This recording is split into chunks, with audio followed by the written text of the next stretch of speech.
कई देहनी जतन बोला का बाटे मन लइका अखिया बिछाइले बाई बुकीना। कई देहनी जतन बोला का बाटे मन लइका अखिया बिछाइले बाई बुकीना। कई देहनी जतन बोला का बाटे मन लइका अखिया बिछाइले बाई बुकीना। लइका अखिया बिछाइले बाई बुकीना। न्योता तो के पहुँचाई श्रद्धा मन में लगाई ज्योति दिल में जगाइले बाई बुकीना। ज्योति दिल में जगाइले बाई बुकीना।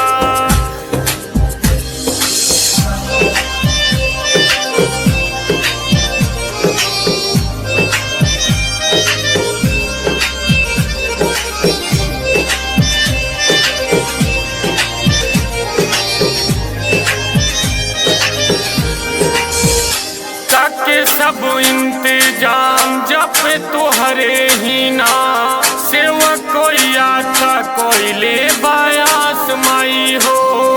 सेवा कोई आता कोई ले बायास माई हो। खोजे दासो दिशा धोइले है निशा नेह तोहसे लागोइले बाई बुकीना।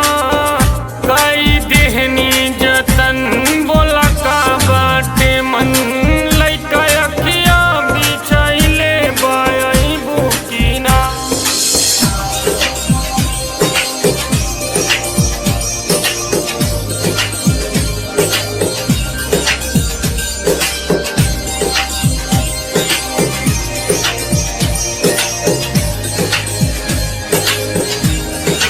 इतने बाटे गोहार करमाई विचार हम इच्छा जतवनी हा पहिला बेरी। हम इच्छा जतवनी हा पहिला बेरी। इतना बाटे गोहार करमाई हो विचार हम इच्छा जतवनी हा पहिला बेरी। दीपक हरि के से लागला मनवा में ठेस। दीपक हरि के से लागला मनवा में ठेस। निर्णय ना बहले बाई बुकीना। कई देहनी जतन बोला का बाटे मन लइका